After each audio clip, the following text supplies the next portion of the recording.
Shalom, saya dari mahasiswa Universitas Kristen Indonesia Maluku, Fakultas Ilmu Komputer, Program Studi Informatika. Perkenalkan, nama saya Andre Natalia Keiluhu dengan NPM 12 15 52 01 21 10136. Jadi ada beberapa pokok bahasan yang akan saya bahas di sini. Yang pertama, definisi usability. Yang kedua, penentu sistem keberhasilan.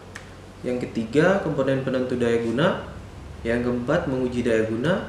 Dan yang terakhir yaitu evaluasi heuristik, pemilihan kartu, dan uji berbasis skenario. Oke, kita masuk pada pokok bahasan yang pertama. Di sini yang saya akan bahas di sini ada definisi usability.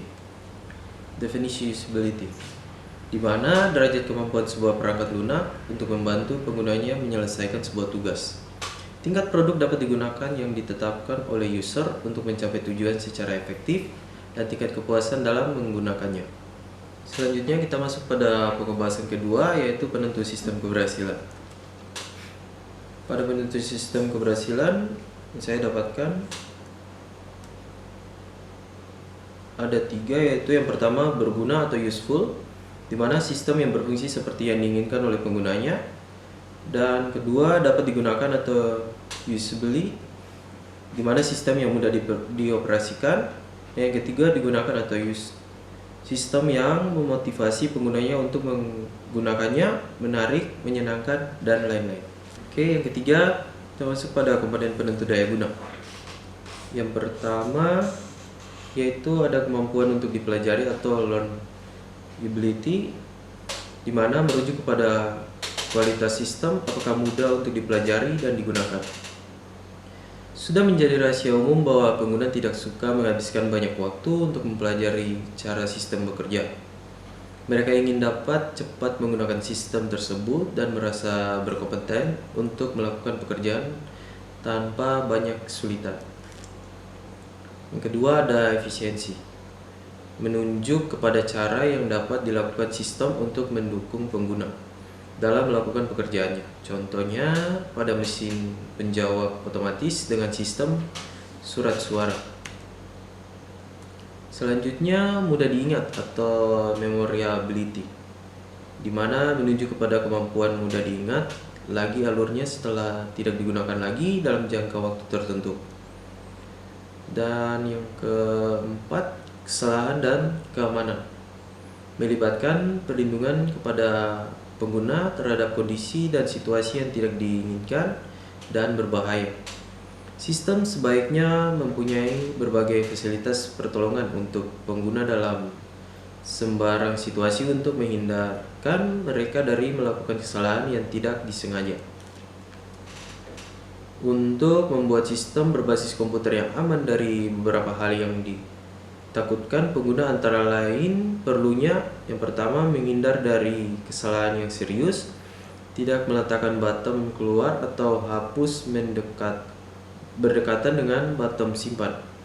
Yang kedua, menyediakan fasilitas recovery ketika pengguna melakukan kesalahan, contohnya undo, dan ketika kita mau menghapus. Yang terakhir ada kepuasan, merujuk kepada suatu keadaan di mana pengguna merasa puas setelah menggunakan sistem tersebut karena kemudahan yang dimiliki oleh sistem. Dengan kata lain, semakin pengguna menyukai suatu sistem, secara implisit mereka puas dengan sistem yang dimaksud. Kita masuk pada pokok bahasan keempat, yaitu menguji daya guna. Pada menguji daya guna, yang pertama yang saya dapatkan itu proses untuk mengukur karakteristik interaksi manusia komputer dari sebuah sistem. Yang kedua, untuk mengidentifikasi kelemahan-kelemahan antarmuka sehingga perancang dapat memperbaiki secara tepat. Yang ketiga, dapat dilakukan secara informal maupun menyeluruh.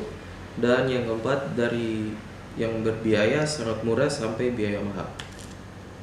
Jenis uji kebergunaan menurut Levy and Cornett pada tahun 1997, yang pertama itu uji exploratory, bertujuan untuk menguji sebuah sistem dan mencari titik-titik di mana pengguna mengalami kebingungan, kesalahan, atau unjuk kerjanya melambat.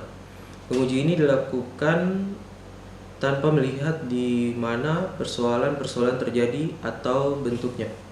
Tujuan akhir dari uji eksplorasi adalah daftar persoalan yang perlu ditinjau lebih lanjut. Yang kedua, threshold testing digunakan untuk mengukur kinerja sistem terhadap sejumlah sasaran yang ditentukan terlebih dahulu. Uji ini merupakan uji lolos atau gagal. Yang ketiga, uji perbandingan. Uji perbandingan untuk mengukur karakteristik kebergunaan dari dua pendekatan atau rancangan untuk menentukan rancangan yang lebih cocok bagi pengguna. Selanjutnya, menurut Hilbert dan Red Mills pada tahun 2000, yang pertama uji formatif, memberikan umpan balik ke perancang sistem terhadap rancangannya. Yang kedua, uji sumatif, yaitu memberikan penilaian terhadap produk jadi untuk mengukur peningkatan yang telah dilakukan terhadap produk sebelumnya atau untuk membandingkannya dengan produk sejenis dari perusahaan lain. Oke, kita masuk pada subbab yang terakhir, yaitu evaluasi heuristik, pemilihan kartu, dan uji berbasis skenario. Yang pertama, pemilihan kartu teknik uji kebergunaan memberikan umpan balik yang berupa rincian sistem. Beberapa di antaranya menganalisis secara lebih umum organisasi dan struktur sistem yang dimaksud. Contoh pembuatan situs web, memperbaiki hierarki hyperlink yang akan dibangun. Kedua, evaluasi heuristik teknik ini akan mengeksplorasi sistem, mengidentifikasi masalah kebergunaan, dan mengklasifikasi setiap pelanggaran atas satu atau lebih prinsip kebergunaan. Contoh, mengidentifikasi sebuah sistem. 3. Uji berbasis skenario. Teknik uji kebergunaan berbasis skenario. Wakil pengguna akhir diberi kesempatan untuk menguji sistem menggunakan skenario atau tugas yang sudah dirancang, meliputi fungsionalitas utama sistem yang diuji dan simulasi pola penggunaan yang diharapkan. Contoh, beberapa partisipan diberi akses ke situs web selama beberapa hari sebelum pengujian. Oke, mungkin itu saja presentasi dari saya. Sekian dan terima kasih. Semoga bermanfaat. Shalom.